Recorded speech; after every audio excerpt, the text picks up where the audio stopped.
Good morning दोस्तों, कैसे हो आप सब। Very warm welcome to my channel Hardik mathematics. आपका दोस्त आज आपके साथ है आईबीपीएस पीओ अपना इंटरव्यू एक्सपीरियंस शेयर करने के लिए।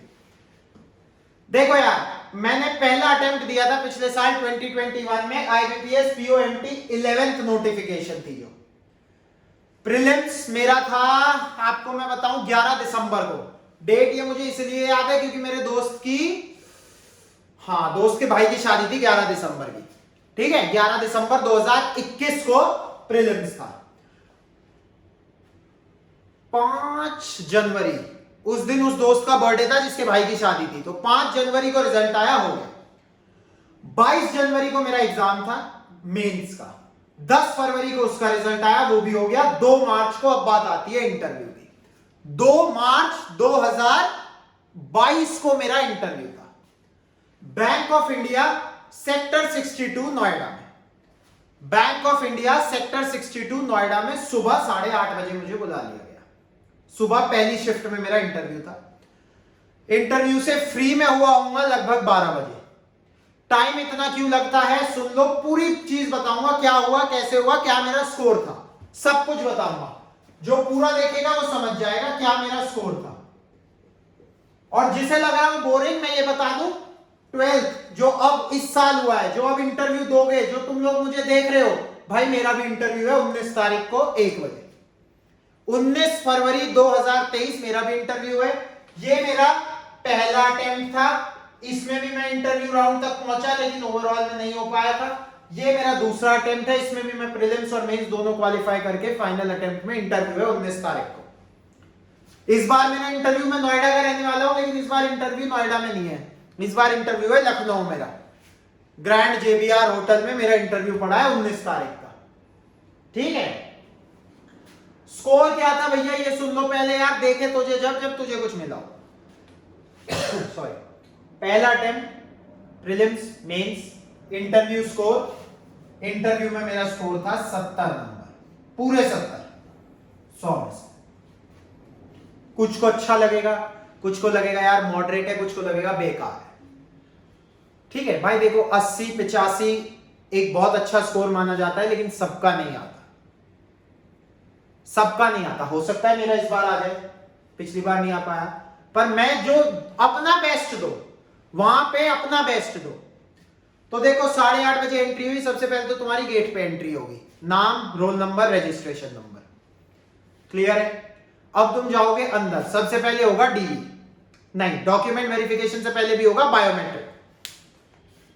सबसे पहले होगा गेट पे एंट्री, उसके बाद होगा बायोमेट्रिक। अब देखो बायोमेट्रिक में क्या है। बायोमेट्रिक में कभी भी अल्फाबेटिकल ऑर्डर से, रैंक ऑर्डर से, मार्क्स ऑर्डर से नहीं होता। वो मुझे भी नहीं पता किस ऑर्डर से होता है।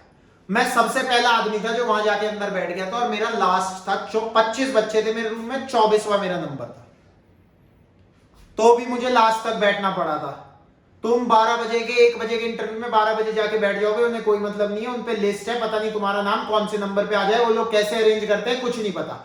मैं जहां से देख रहा हूं इधर उधर, तो बच्चों के ये जो ज्यादातर आप लोगों के सवाल है, और आप कमेंट करिए, आपको हर सवाल का जवाब दूंगा मैं, क्योंकि मैं पहले फेज में, पहले अटेम्प्ट में उससे निकल चुका हूं और दूसरा फिर देने जा रहा हूं। तो आप जितने कमेंट करोगे हर कमेंट का जवाब मिलेगा, ये मेरी गारंटी है। तो जी क्या हुआ, वहां किस लिस्ट से आपका नंबर आए कुछ नहीं पता। पहले आपके बायोमेट्रिक होंगे, फिर आपको ले जाया जाएगा डॉक्यूमेंट वेरिफिकेशन के लिए। डॉक्यूमेंट बायोमेट्रिक से डॉक्यूमेंट वेरिफिकेशन के बीच में थोड़ा नाश्ता पानी भी रखा हुआ था, किसी को चाय बिस्कुट ले लो भैया। ठीक है, वो बैंक ऑफ इंडिया का हेडक्वार्टर्स था सेक्टर 62 नोएडा में, इसलिए वहां चाय बिस्किट था। हो सकता है तुम्हारे होटल में कुछ सैंडविच वैंडविच भी रख दे, तुम्हारे मजे आ जाए। वैसे उस टाइम इतने नर्वस होते हैं कि सैंडविच तो छोड़ो, पनीर चिकन भी रखा हो तो भी मन नहीं करता। चलो छोड़ो, खाने की बात है बाद में, सुनो मेरी बात। तो भैया डॉक्यूमेंट वेरिफिकेशन के लिए उन्होंने एक लिस्ट लगाई होगी आपके नोटिस बोर्ड पे। इस डॉक्यूमेंट आप सारे लेके आए हो, बट उन्हें किस ऑर्डर में देखने हैं उसकी लिस्ट लगाई होगी।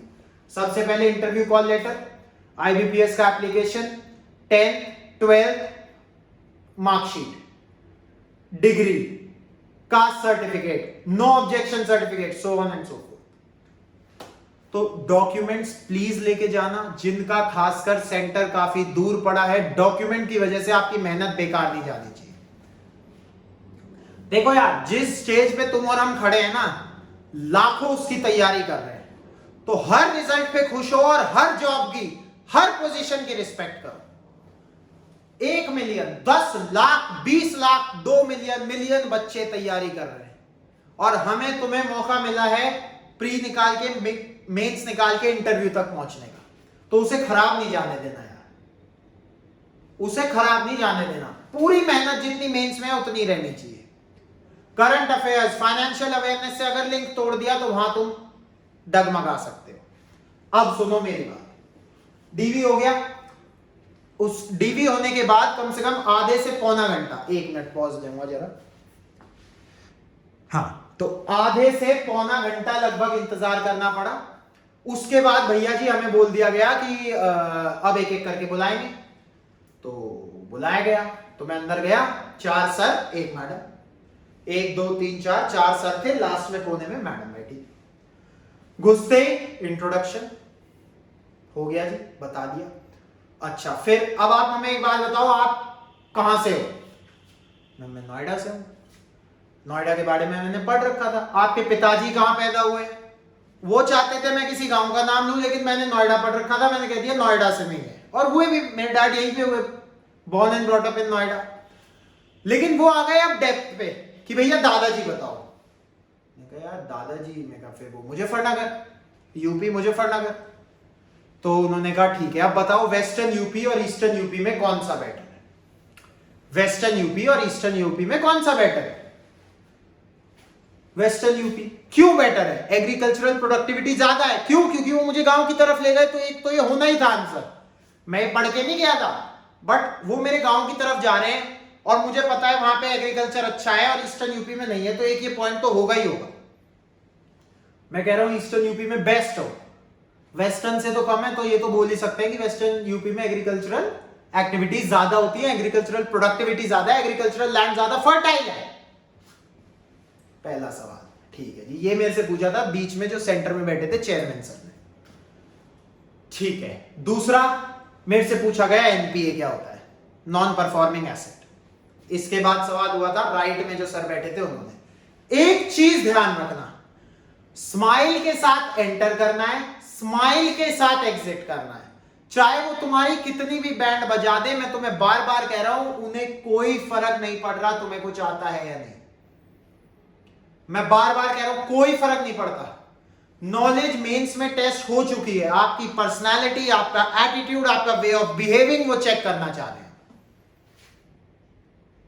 लेकिन ऐसा भी नहीं कि उन्होंने कोई सवाल पूछा कासा क्या होता है, current account, saving account, CASA क्या होता है, सॉरी नहीं आता, सॉरी नहीं आता।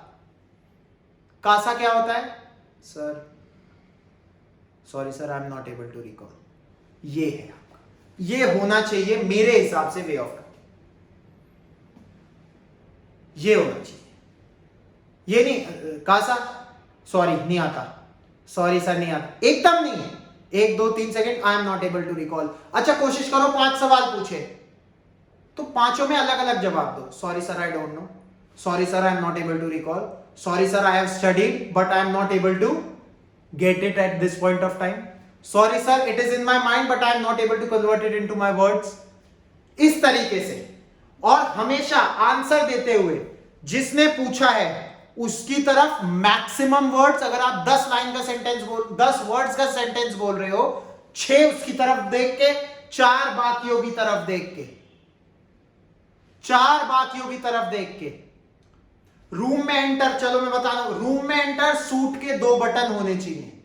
रूम में एंटर करते हुए सूट के 2 बटन होने चाहिए, या बीच वाला ऊपर वाला बटन होना चाहिए, ऊपर वाला। और बैठते हुए अगर आपको लग रहा है आपका कोट टाइट है, जैसे ये बटन लगा हुआ है, एक बटन लगाया नीचे का छोड़ दिया, बैठते हुए आप उसे खोल सकते हैं। सॉक्स प्रॉपर रखना, पैंट ऊपर जाती है बैठते ही, सॉक्स दिखती है। बहुत बार सवाल होता है आपने सॉक्स नहीं पहनी, फॉर्मल शूज विदाउट सॉक्स बहुत गंदे लगते हैं।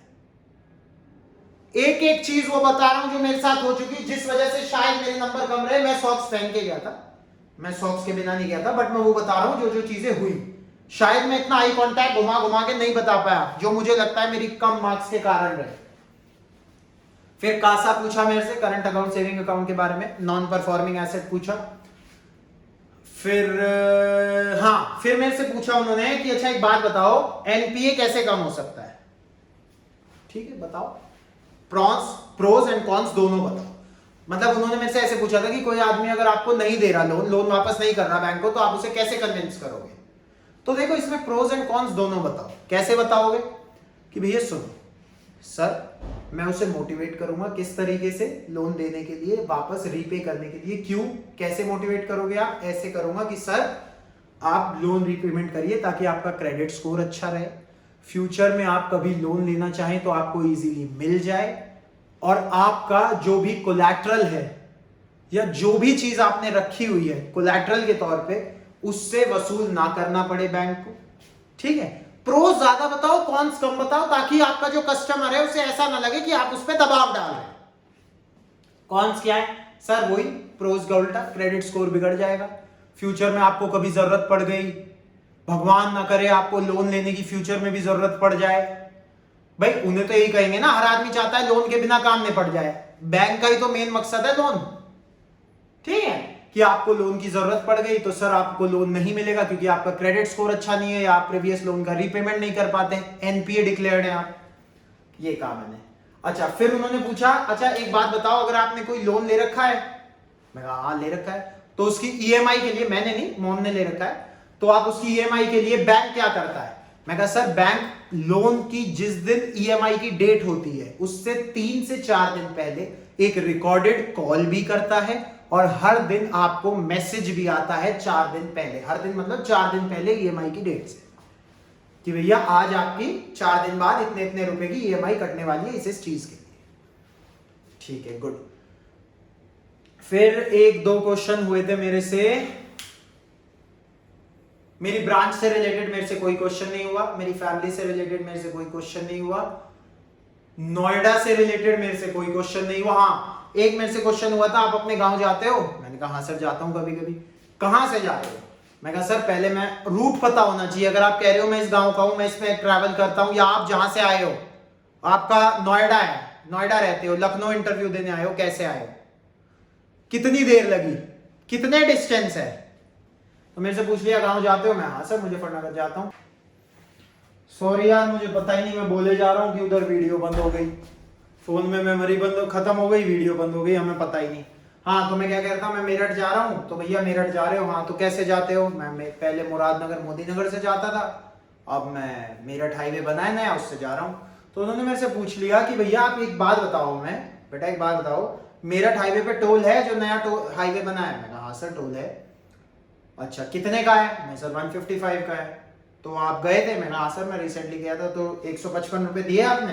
मैं कहा सर नहीं। कह रहे क्यों दादागिरी करी? मैं कहा नहीं सर अभी टोल ऑपरेशनल नहीं है। तो वो ये जानना चाह रहे थे कि are you aware of the facts and मतलब डेटा से अवेयर हो, रोड पे जा रहे हो टोल नहीं लगा तो ये भी नहीं देखा कि आगे जब लगेगा तो कितने पैसे उसके देने पड़ेंगे। तो ये अवेयरनेस बताता है आपकी। ठीक है, ये सवाल था मेरे से। दूसरा फिर उन्होंने क्या पूछा, फिर एक मैम बैठी थी इधर, जो मैम थी, 4 सर थे, एक मैम थी, मैम ने मेरे से पूछा कौन सा ऐसा कार्ड है जिसे अभी अभी बैन किया गया है यूज करने से या बंद कर दिया गया है यूज करने से। मुझे शायद लगा कि मेरे मार्क्स कम आने का, 70 आने का ये एक फंडा था, ये एक ड्रॉबैक था, इस वजह से कम आए। मैंने मैम को कह दिया ma'am can I take a guess. तो इस पे मुझे काफी पैनल मेंबर्स ने कहा कि यार ये तो बड़ा ऑब्वियस था, अभी न्यूज में भी आया था, और बैंक से रिलेटेड मेन चीज है, कोई कार्ड बंद हो रहा है जो इतना यूज में रहा है। मैंने कहा हाँ सर मेरे कुछ ध्यान आ रहा है, मैंने नोट्स बनाए थे मेंस के लिए। देखो ये होता है, अब ये किस्मत होती है कि उस टाइम इतने पेजों के नोट्स थे, 300-400 पेज, क्लिक हो गया एकदम कि यार ये था, पढ़ के नहीं गया था मैं, पर मैं श्योर नहीं था। जब श्योर ना हो तो ये जरूर कह देना can I take a guess. गलत चीज कभी मत बोलना, गलत चीज नहीं बोलनी। तो मैम ने कहा चलो ठीक है बताओ। मैम मास्टर कार्ड, आंसर सही था। उस पे सब पैनल मेंबर्स की हाँ यार तुझे पता तो है, क्यों अंडर कॉन्फिडेंट में है, क्यों ये है वो है। तो मैं कहा ठीक है सर सॉरी बट मैं श्योर नहीं था इसलिए मैंने कहा। तो फिर खत्म इंटरव्यू, बस इतना ही था। फिर जब मैं उठा तो जो तीसरे सर बैठे थे उन्होंने मेरी टाई की तारीफ करी थी कि टाई आपकी बड़ी अच्छी लग रही है। तो उस पर मैंने कहा था मैं सर मोटिव सक्सीड हो गया फिर ये टाई पहनने का, आपकी तारीफ के लिए पहनी थी, आपने तारीफ कर दी। तो उस पर सब हंसने भी लगे थे। तो बड़ा काम एटमॉस्फेयर हो गया था मेरे जाते हुए, और जिससे मुझे लगा था कि पैनल मेंबर्स खुश है। फर्स्ट अटेम्प्ट में 70 नंबर इंटरव्यू में स्कोर करना, मैं ही नहीं कहूंगा बेस्ट है या सब इतने ही लाना, बट मुझे ठीक लगे थे। तो ये था मेरा ओवरऑल इंटरव्यू का एक्सपीरियंस। वो आपकी पर्सनालिटी चेक करना चाह रहे हैं। They need to see your personality, your behaviour, your character, your way of talking, your knowledge आपकी मेंस में टेस्ट हो चुकी है। जैसा मैंने पहले भी कहा, झट से ना नहीं करनी, 2 सेकंड का पॉज, कुछ सोचा, sorry sir I am not able to recall, ये रखना है आपको अपना एटीट्यूड। वो देखना चाह रहे हैं whether you are capable of being a banker और not, based on your personality rather than based on your knowledge. तो ये था मेरा इंटरव्यू का एक्सपीरियंस आप सभी के साथ। फर्स्ट अटेम्प्ट वाले जरूर देखें। मेरा भी सेकंड अटेम्प्ट इस बार लखनऊ में पड़ा है, जैसा मैंने बताया। कमेंट्स करें, किसी का कोई भी डाउट हो मैं सबके जवाब दूंगा। चैनल को सब्सक्राइब कर लो, देख लो, उस पर तुम्हें वीडियोस मिल जाएंगी कुछ और रिलेटेड ट्रिक्स की। अब मैं थोड़ी तैयारी करा रहा हूँ बैंक्स और एसएससी लेवल की। अच्छा, एक चीज और क्या कहना चाह रहा था मैं, हाँ, कुछ बताना भी मुझे, मेरा भी इंटरव्यू है। मैं ये नहीं है कि मैं सुपीरियर हूं, मैं गुरु हूं तुम्हारा, मेरे से सीखो, मेरे से पढ़ो, मेरे से पढ़ो। कुछ सीखेंगे, कुछ सिखाएंगे। कमेंट करना ऐसे है, ऐसे है, ऐसे है, ताकि मैं भी कुछ सीखूं आप लोगों से और आप मेरे से। कोई आपका डाउट हो, मैं सब कमेंट्स का जवाब दूंगा। आप 9, 10, 11 में इंटरव्यूज चल रहे हैं, अगर आपके हो जाए, थैंक यू सो मच। आप हमें बताओ कैसा गया, क्या क्या पूछा, पैनल मेंबर्स इस बार कैसे हैं, ठीक है। Thank you so much, all the best, take care, all the best. सबका होगा, जरूर होगा, जिन्होंने मेहनत करी है उनका तो डेफिनेटली होगा। Thank you so much, all the best.